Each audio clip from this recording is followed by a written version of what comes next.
Kaluguran mo kapatid, ingasal pantayanan, dimdam tamo po kaya ng Ebanghelyo tamong ini, nang makanano lang pepakayapan Jesus, ing meto nga paralitiko. At bayo ni pepatalakaran at pepalakaran, pepatawaran ala rin kayang kasalanan. Nanubata ing kapaldanan o healing, emo physical healing, nune spiritual healing. Grace builds on nature. Ing katawan, manalumpakan niya naman, king grasya na ning apong Ginoo. Inyapin po nga din taong masakit, emusa na panulo, o kaya naman pamangan, o kaya naman doktor, impacto na pantamo. Po nga din masakit ka rin kapamilya tamo, payaw si pari, pangadi tayong masakit, tanggapan ng absolution, karing kasalanan, tanggapi ang pamaglan niya, karing masakit, ating banal na komunyon. Inyapin, tayo sana kakalingwan, itang spiritual aspect na ning healing. Emo physical, emo medical, nune spiritual, emotional, psychological, social healing, ganap akapaldanan. Medong po ka rin makaibiye paralysis king biya tamo, aliwaming stroke, nune ding biyaya liwatang kasalanan. Nung minsan din puso tamo, paralyzed na lang, huling etabisang mamatawad. At ang paralysis of the mind, nung sarado ka isip, na nakabisang mabiyasa. At ang paralysis, king kerang spiritual life, po talagang kasalanan, ay ang pakinumpisan. At ang paralysis, king social life mo, nung darang-gatawang kapatid, at ekasundo. Naninggiwa na ng Ginoo kening paralitiko, kay ba't ning pepatawaran, karing kayang kasalanan, pepatalakaran. Maswerte lang mo ako nung makatalakad ka pa. Kung meron ka rin sign of aging, magkasakit ka ng tatalakad. Nung minsan, mangay na yung katawan tamo. At huling adintang panamdaman, etang mitalakad masalese, kailangan alalayan na katamo. Talakad ka. Sana ka bang minatalakad tamo, then bitis tamo ilakad na katamo king apong Ginoo at king kalupatamong tao. Nanuing sangkano, bakit tatalakad siyang metong atao? Puda yung metong atao din niyang purpose kimbiena at inyang sangkan para talakad. Inyabing ganong yung pamibiyem-biyem tamo at lumbaging kailangan tamo. So we keep going and rising up every day. Number 1, someone to love. Number 2, something to do. And number 3, somewhere to live. A place called life home. Nung deni at lungarin yung laging biyatamo, then we have reason to live. And we have reason to stand up. Someone to love. Podang sisinta ka, gagayak ka. Podang sisinta ka, lalago ka. Sasanting ka. Pero podang ala ng sinta, king kusong. Ala na kang ganang manayos, agad gantong may tsura, ating dating balingkinitan, maging iyang bilbilan, huling ay nakatatalakad, lulok-lok na kamuking biyatamo. Ako bumatula ako ng abak, sisilip ko ng awang ng kwarto ko. Dakalamatwa, o di ng edad, ing maglakad, king covered court. Maglakad ka. Huling impamaglakad, babiyaya namang sikanan, king pamikakatawan. Putang kulang tamo exercise, talakad ka, lumakad ka. My dear brothers and sisters, putang loveless na ka, may kadalakan sangkan para talakad.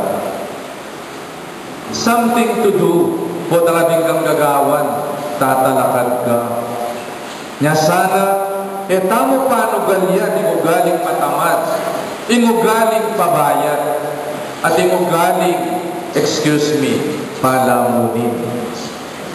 Talakad ka.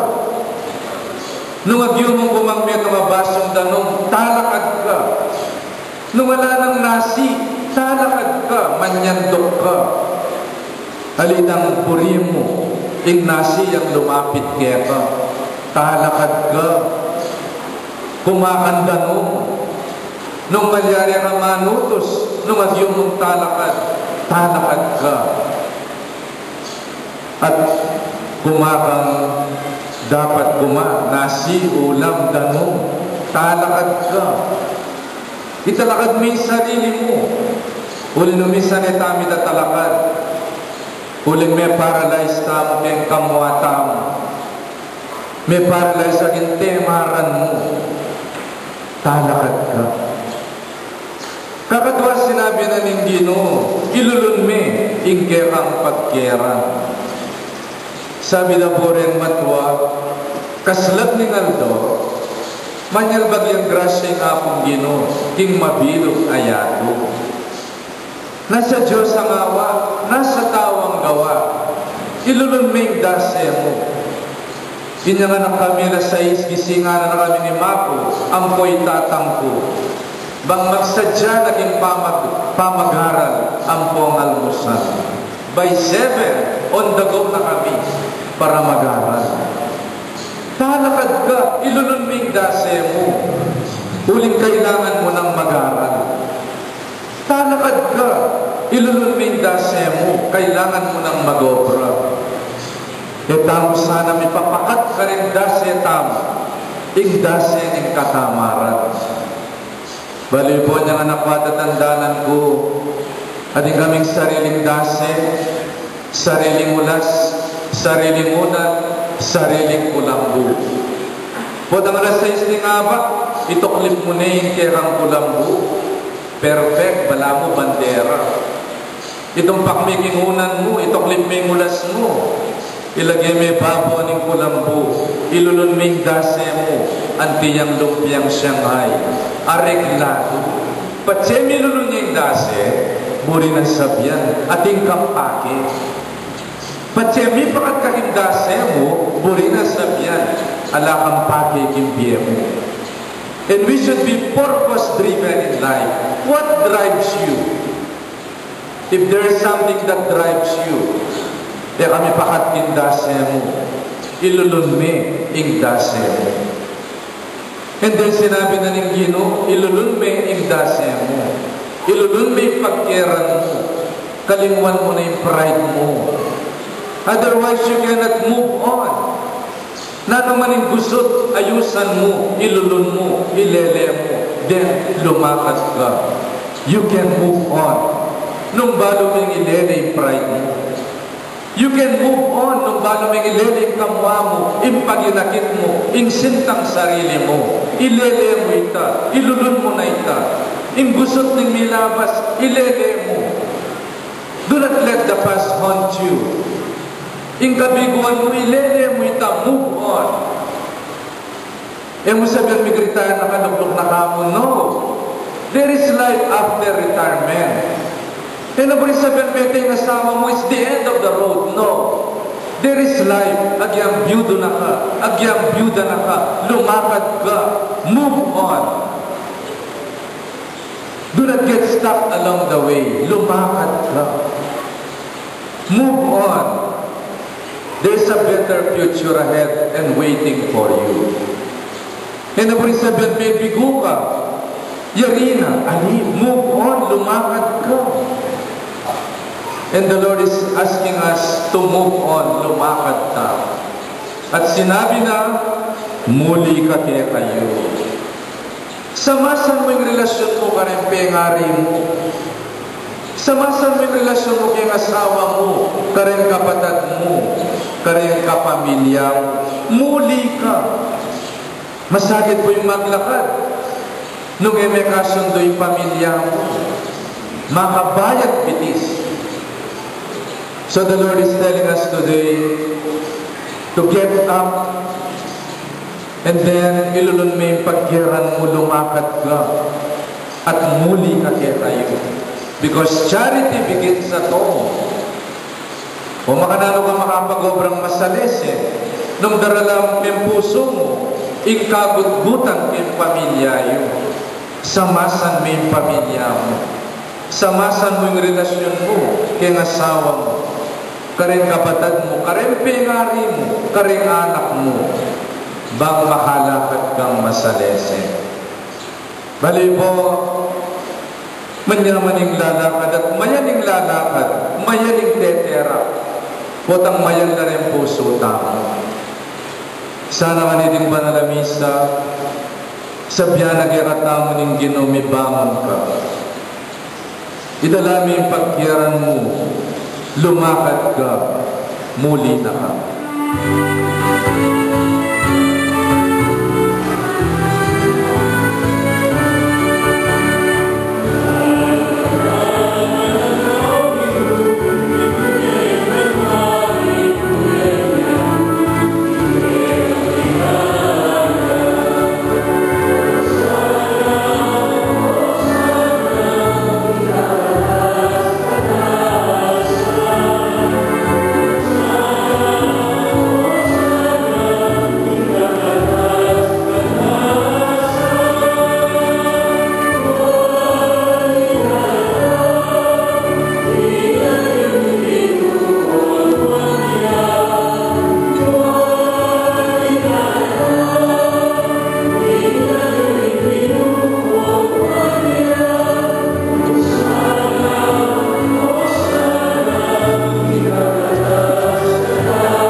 Tanggapin manalangin ang inay manatanging sa mga kabanalan, ulilinta pagparalang bumi, pabanalan mo sa natin umayan ng Espiritu, bang parangya kami, magyari ang katawan at daya ng ginawang Heso Kristo. Kaya minta urusan lo, ing paminasa at pamatayan, kinuaning tinampe at bepasalamat siya kaya. Pirasa na yung bini, karigan isipalas nga, tanggapan niya hindi ikawan at kanami. Hindi yung kanang katawan, amin daon para kiyahay.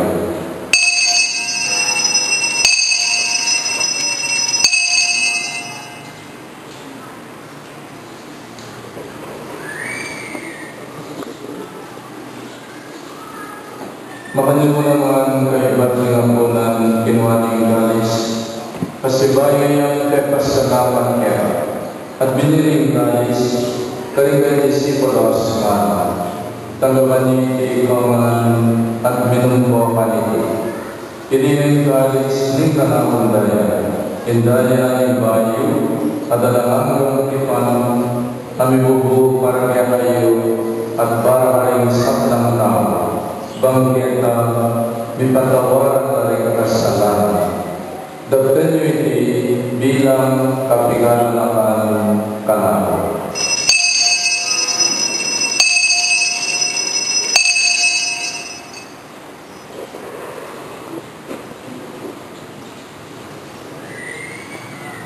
Ipasyag tayo ng misteryo ng kasampampayanan.